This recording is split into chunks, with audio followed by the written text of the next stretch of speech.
Hello ladies and gentlemen, and welcome back to Lansing Ignite, a football manager story, where today we have a lot to get to because it is the mid-season review.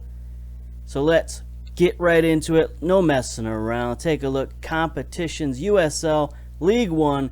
Currently, after 14 games, we are in 5th place.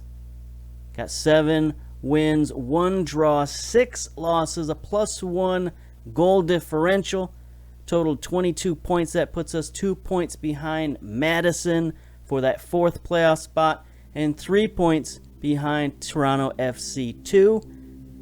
So we're basically 1 win away from getting back into the playoffs. That's where we wanted to be after the last couple of games. As you can see, our recent form, 3 losses in a row followed by 2 wins in a row. So those 2 wins got us back into playoff contention. And that's where we need to be. That's where we want to be. So we're not going to look at the finances just yet because it is the 29th of June. We got a game today. So we'll play that game and look at the finances after the game. But we will look at club vision. Currently, the board is satisfied with our coaching of the team. Pleased with some of our wins, especially our Las Vegas win in the U.S. Open Cup. Probably the biggest win in, well, definitely the biggest win in Ignite history, but probably the biggest win in Lansing soccer history. So we've done pretty well on that account. You know, they just wanted us to reach the 3rd round in the Cup, which we did. We passed that. Challenge for USL League One.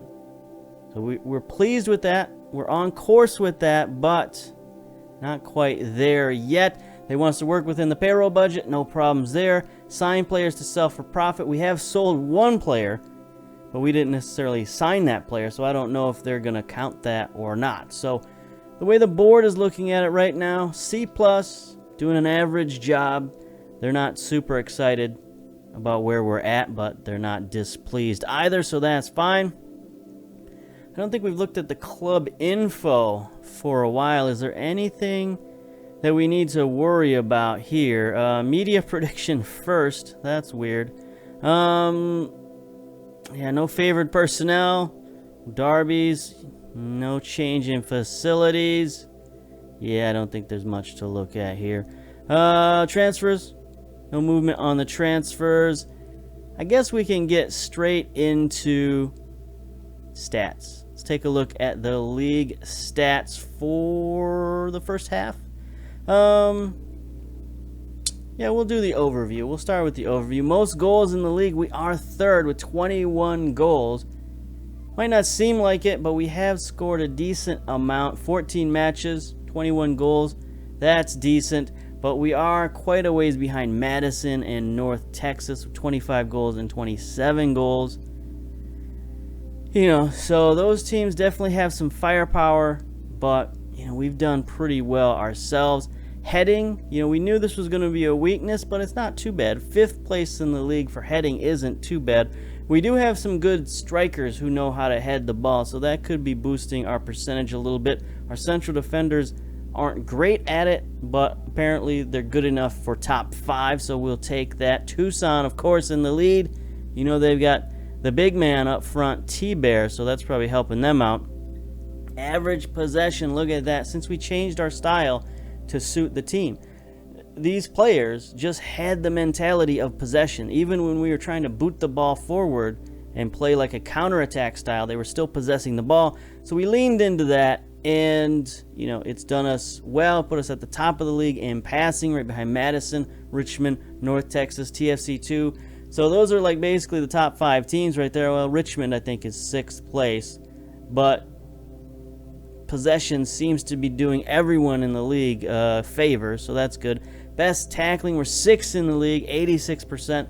Our defense is a tad leaky, which we'll probably take a look at in a minute here. So 86% tackling is not terrific, but it is good enough for top 6. North Texas is top with 88%. So just 2% difference, but that could be all the difference in the world. Least conceded down to 6. So we scored, 21 and allowed 20. It's not terrific. I guess we saw that with our +1 goal differential. So, yeah, I mean, defense has it gotten better recently? Maybe we can take a look at the schedule. Certainly these last two, it looked better. But the 3 before that, we gave up 2 goals in each game.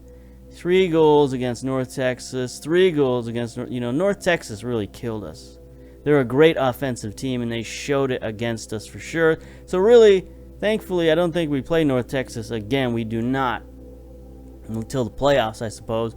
So maybe our goal differential will be helped out just by not playing North Texas again. Hopefully that's the case. Most shutouts, Richmond Kickers with 7. We are not on the list. We have hardly shut anyone out. That's another one of our defensive problems, is we can't just win a 1-0 game. We need 2 goals a game to win. So that has been a huge problem this year. TFC 2 at the top of the league for most fouls. We're 5th with 190 fouls. TFC 2 way up top with 228. So, I mean, there's a lot of fouls in this league. You look at all these teams, 225. 14 matches, 228 fouls. That's a lot. I don't care. That's a lot. So, yeah, it is a physical league, I guess you could call it. But, we're right there in the mix. We're not terrible. But, it's I guess, the way the league is. But passing accuracy, 75%. Again, a lot of the top teams, Lansing, Madison, North Texas, Tucson, all up there in the top 5. 75% passing. That's pretty good for this level. I think at higher levels you want like 80%. But we'll take 75. We'll take top of the league. Best possession, best passing. We're definitely leaning into our strengths right there. Crossing. We're not terrific at crossing, 17%. But look at Madison and Tucson up there, 21% crossing. I mean, usually, like, if you're above 15%, at higher leagues, if you're at 15% or higher, you're usually top of the league. So the fact that everyone in the league is higher than 15%, it sort of skews all these numbers. I don't really know how to judge them, but having over 20% seems pretty high. And, this must be where these teams are getting all their goals from, is from these crosses into their big strikers. And then shot accuracy, we're 4th.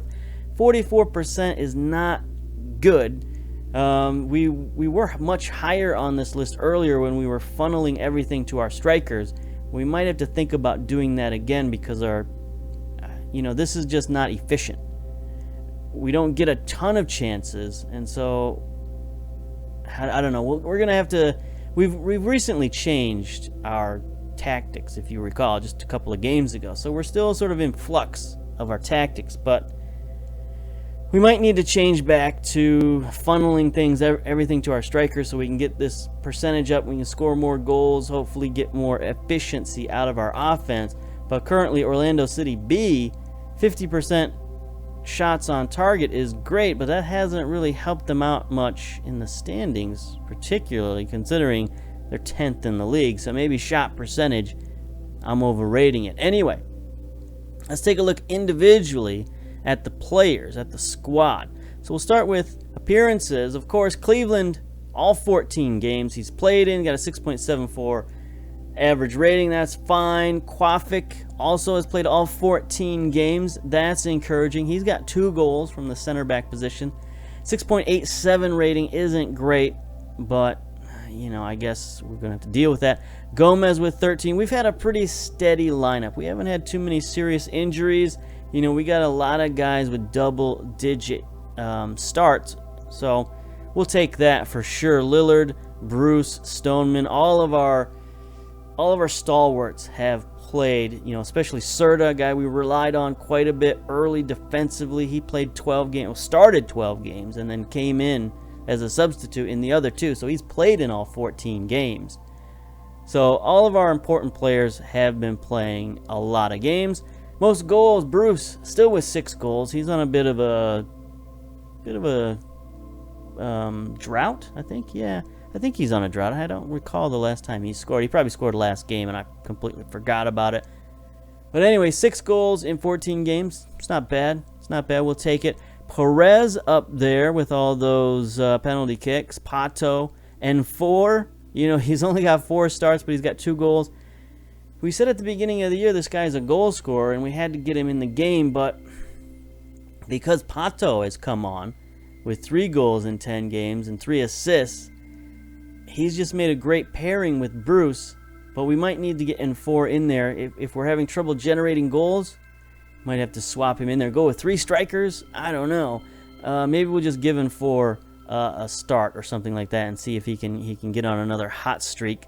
Assists, take a look at the assists. Gomez from the midfield, 4 assists. That's pretty good. Pato with those 3 assists that we mentioned earlier.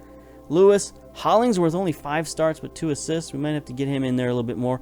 Toomey, also 5 starts, 2 assists.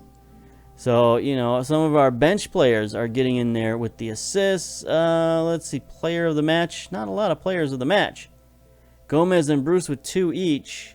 And 4, Serta, Perez, Rafa, all with players of the match. Passing percentage, this is going to be good for our team. Look at all these guys with over 80%. Gomez, Perez, our goalkeeper, Cleveland, has 83%. St. Duke, who's only got 1 start and 1 appearance off the bench with 83% passing. Serta, defensive midfielder, that's good. Bruce, 80% passing for a striker. I mean, that's pretty good, right?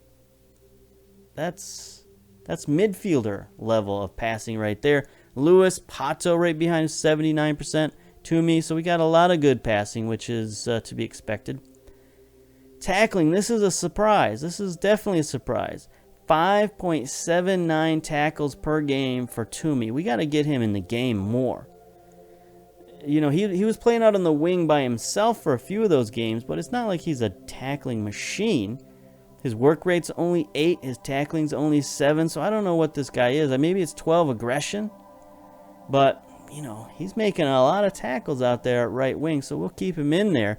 Hollingsworth also, Rafa, so all of our wingers done a lot of tackling in the first half of the season. Lewis, another winger, a top 4 tacklers are all wingers, and then Serta, our defensive midfielder. That is pretty wild. And then average rating, we'll take a look at that. Bruce, Toomey, again, that's another check mark for Toomey, Good passing, great tackling, great rating, 2 assists in 5 starts. We got to get him in the game a little bit more. And 4 also, 7.8 rating. Pato, 7.05. So we got some good ratings at the sort of the attack.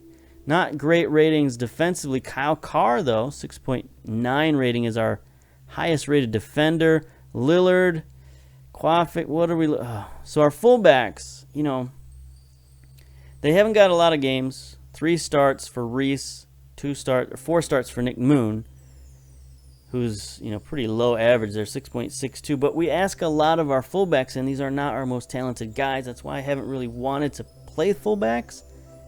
But we're winning with the 4-4-2, so we're going to keep them in there until they prove otherwise, till they prove that they can't play. Not great ratings, but it's a small sample size, only 3 and 4 starts. So we'll give them a few more games, but we do ask a lot of our fullbacks. They got to tackle, they got to pass, they got to get forward, they got to cross the ball, they got to do a lot of stuff, and these guys might not be quite up to the task. All right, we ripped through that pretty quickly because we got a game today. So let's get to the game. I don't think there's anything else we really need to look at. Dynamics, team cohesion is inching up to average, even though we've just changed our formation. So that has hurt our cohesion. As you can see, it's down a little bit. But locker room atmosphere is good. Leadership support is good. Hierarchy, no team leaders yet, but we do have some influential players. Interestingly, Hollingsworth and Lewis, let's see who supports me. Both of them support me. Gomez, Carr, Serta, Pato, Bruce. So a lot of important players support me. Nobody opposes me. So that's good. Social groups, we got a nice big social group up top. I keep forgetting Hollingsworth is a captain, vice captain. So maybe we should play him a little more as well. But Lewis is our other captain, and they both play the same position. So maybe that was bad. It's weird. Our captain is in his own social group with Quafic and Toomey. That doesn't seem great. So maybe we should play Hollingsworth a little bit more and, help with the social status there. So here's the matchups for today. We are playing Greenville, which is a team I always keep forgetting about that they even exist. They're 7th in the league, 16 points. We've kind of separated ourselves a little bit from the rest of the league. 6 points up on Tucson and Greenville. So, it's top 5 and bottom 5 at the moment. So if we can beat Greenville, we'll even add to that disparity. So that's outstanding. Madison, Tormenta. So we might not catch Madison today. Richmond, Orlando City, North Texas, Chattanooga. And then here's the interesting game we got to keep an eye on. TFC2 and Tucson. 2 top teams going at it. One of those teams is going to lose, hopefully. Even if a draw for TFC2 doesn't help us out because that gets them a point, puts them 4 points up. Anyway, if they lose to Tucson, we could overtake TFC2. Likewise with Madison, but they'll probably beat Tormenta. So here we go. We are the home favorites. It is another home game. 13 o'clock kickoff. 1,700 tickets sold. 71 degrees with gale force winds. Is that what that means? A gale? Is there a different meaning for it? I mean, it's not like a gale in terms of rain. So it must refer to wind, right? I don't know what does, because normally when we talk about gale, we talk about like gale force winds. So I think of some kind of windstorm. But anyway, it's sunny. Doesn't say it's windy. I don't know. Greenville, poor form, 4 losses in their last 5 with only 1 win. We're not doing much better, but a little better. 2 wins in a row coming in. John Harkes is the head coach. Look at this. 91 caps for Jonathan Harkes, former American superstar, midfielder, I believe, if I recall correctly. It's been a while since he's played. 52 years old now. Excellent working with youngsters, motivating, good scout. He can tell a good player from a bad player. Spirited personality, absolutely. I think he used to be captain for. My memory could be a little bit hazy from the late 90s, but I kind of recall him being team captain. Maybe not. Runner-up for USA Player of the Year on 2 occasions. So yeah, anyway, we're coaching against a legend today. He's pretty good. He's decent. Not technically terrific, but in terms of a motivator and a manager, he's pretty decent for this level. What is Greenville all about? What are these people? Who are they? I mean, they got an interesting. Their symbology kind of looks like the Whalers. Anyway, decent uniforms, I guess, pretty plain. If you look at them, they are Greenville, North Carolina, perhaps? South Carolina. Greenville, South Carolina. Let's see. They don't have much going on. Basic youth recruitment. What's the club background look like? Club background. Founded in 2018, so they're another young team. Club play their home games at Legacy Early College Stadium. We have not visited them yet. We'll take a look at them on a road trip, perhaps. Basic training facilities, poor youth facilities. Club also has a basic academy. Club is affectionately known as the Triumph. No real competition history of note. Club with a trophy cabinet. Empty, yes. All right. Team selection. Let's go. We're going with the 4-4-2. We're sticking with it. We wanted to get Hollingsworth in the game, but maybe not this game. Or maybe this is the game. No. We'll stick with Lewis in there at left back. I mean, he's fit. He's ready to go. We'll keep Lewis in there. We do have Toomey on the right-hand side, so we're good. Kyle Carr is lacking fitness, which is, yeah. So we're going to look at this in a minute. We do have some problems defensively. So we got 2 injuries at center back, and Kyle Carr is in there. Cleveland in goal, of course. Moon and Reese at the fullbacks. He's joined by Quafic at central defense. Lewis on the left. Toomey on the right. We've already seen this. Perez and Gomez. perennially in the midfield, and then Bruce and Pato up top. So not a lot of changes on our side. So they have Dallas J in goal. 16 appearances, 24 concessions, not terrific. Choi on the left-hand side, 4 assists, pretty good. Roland, not a lot going on at right back. Stippling only played 4 times, 6.45 rating. And Gidiri, 6.69 rating, so not a terrific defense.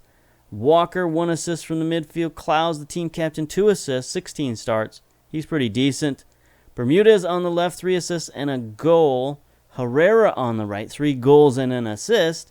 So they're getting some production from the wings. Gomez, 4 goals, 4 assists from the attacking center mid, 7.08 rating. And then Keegan up top with 10 goals. Yikes. Yikes, we got to watch those 2 guys for sure. All right, dressing room, pep talk. We could move into playoff. Let's be passionate and say playoffs. No. I do want right from the beginning, we're going to close down on some of these guys. All right, get out of here. Ask assistant. Yeah. See, look at Nate knows what's happening. Nate Miller, our assistant coach, says close down on these 2 chuckleheads, because they're pretty good. And we will do that. We will press, tightly mark, all that stuff. Yeah. All right. Kickoff. Let's go. Here we are. Lansing Ignite Cooley Law School Stadium. I love the orange. I don't know. It's grown on me. It kind of reminds me of Houston Dynamo a little bit, but I do think the orange uniforms are kind of snazzy. We'll take it. I miss my powder blue of Lansing United, but yeah. So exciting news on the Lansing soccer front. Going to announce our new team and our new logo and name and all that stuff on Monday. Probably when you're seeing this video, there will be an announcement for Lansing Soccer. Brand new team.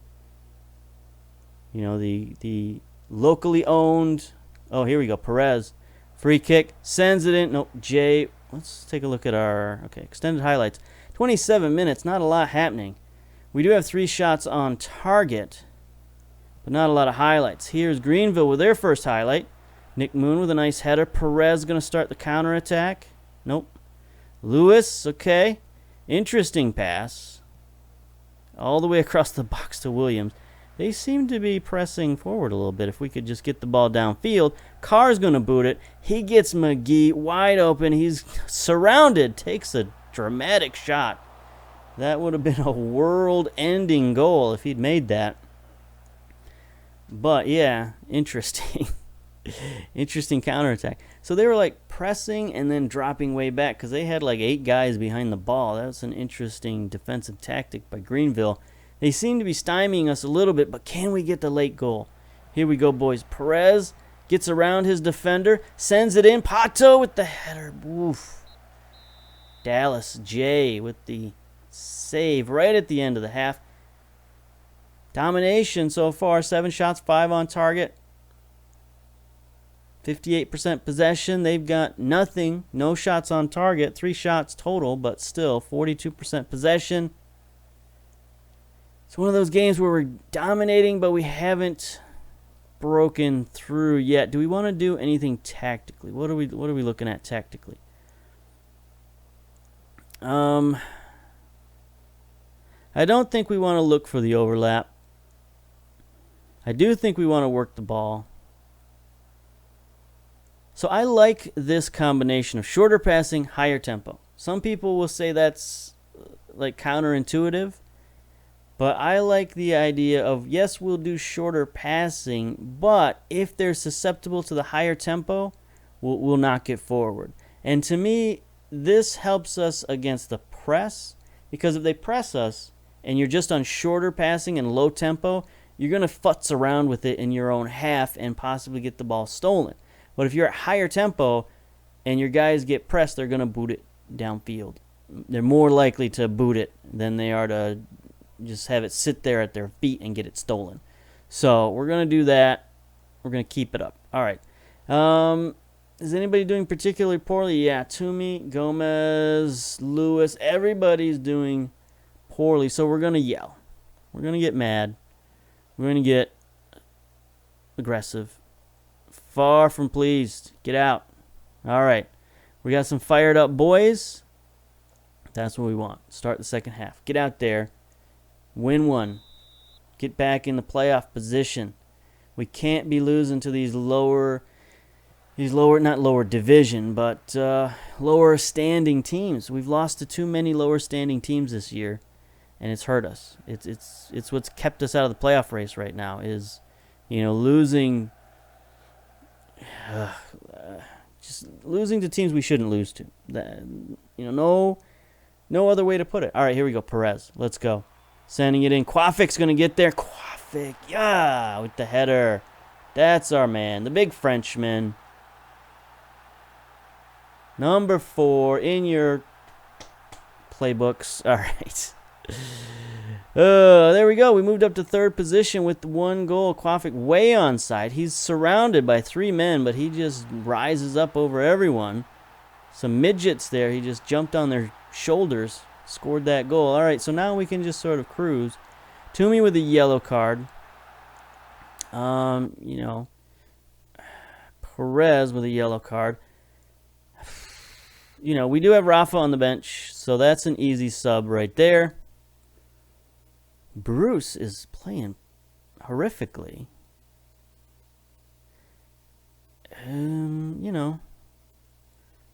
Let's do it. Let's bring in 4.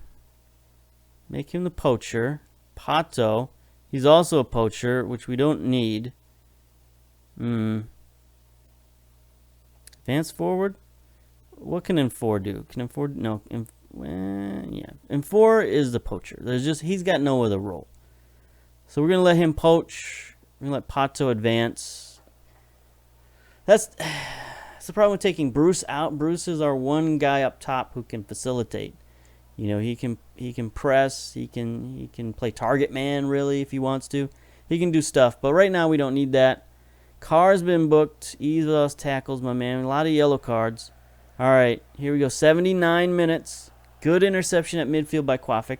Let's go. Gets it ahead to Reese Williams. Out wide to Rafa. Rafa's going to dribble with it. He's going to use some of that Brazilian skill. See what he can do with it. He's probing the defense. He's our one guy with a little bit of character. Whoa, he takes the big shot. I don't know if that's quite what we're looking at. How you doing these days, Rafa? How you doing? I mean, he's improving a little bit. His flair could be higher. Anyway, here we go. Another highlight. Muhammad heads it out for Greenville. Can they start a counterattack? Close to Gomez. Looks like they've got 2 men going forward. We got 3 defenders back. Gomez takes a weak shot. Cleveland is all over that. No problem. So a bit of a counterattack there, but that was not great. 92 minutes. Here we go. Muhammad with the free kick. Oh, Cleveland. Thank you. Thank you. Oh, boy. Muhammad again. Sends it in. Perez heads it out. Scramble for it. Okay, it's cleared. 10 seconds to go. Carr hoofs it. Muhammad seems to be pulling the strings right now. He's going to get another corner. Come on, ref. Blow that whistle. I know you're going to give him one last shot. They better not score. You better not score. Moon heads it out. Blow the whistle. Blow the whistle. Come on. Donnelly. Blow the whistle. Blow it. Come on. You can do it. It's 50 seconds past due. Muhammad sends another one in. No. Carr head clears it. Muhammad gets it. Please, ref, I'm begging you. You're killing me. There it is. Wow, Greenville poured it on at the end. Nearly gave me a heart attack, but there we go. Look at that, a 1-0 win. Just after I said we can't get 1-0 wins. Well, there we go. Defense improved immediately. All right, dressing room. Boys, we needed that one. Well done. Good win. Everyone's delighted. Positivity is what this team thrives on. There we go. Lansing in control as the Triumph are brushed aside. Absolutely. Take a look at the competitions. Lansing moves up to 3rd place. Who do we knock out? Madison. Well, they didn't play yet. A lot of these teams have not played yet. But yeah, let's now check out the finances. So, overall finances after that game, $58,000 in the bank. So, as you can see, we've lost a considerable amount of money. I think we had like $100,000 in the bank. But so far, I mean, that's not bad. We're not losing a tremendous amount. We're losing about $16,000 a month, according to this, $17,000, which only gives us like 4 more months, if my math is not correct, which it is not. But 3 or 4 more months of this, so that's not great. We're going to need another infusion of cash before the end of the season. Gate receipts, $53,990, which is pretty good. We had a decent amount of home games this month. We had 4 home games this month, so that's pretty good. We'll take that. Merchandising, $17,000. That's up. Match day income, $16,000. That's about double of what the beginning of the season we had. Corporate facilities going up. Fundraising, interest, $50. Okay, player salaries down to $40,000. Staff salaries. Ground maintenance keeps going up, $13,000 this month. That, we had a lot of home games, so we had to do a lot of maintenance. Bonus clauses are killing us at $10,000 this month. Yeah, travel costs were pretty low. Taxes, we got hit by taxes. Don't like that. Yeah, so financially we're okay right now, but it's a definite downward trend, so we got to work on that. All right, it's been a kind of a long episode, so we're gonna end it there. Come back. I guess we'll just keep rolling, right? Chattanooga, Madison, we got a lot of games. We got 14 more games until the end of the season. Don't know if we're going to show them all, but we might. All right, anyway, that's going to do it. Until next time, we'll see you later. Bye-bye.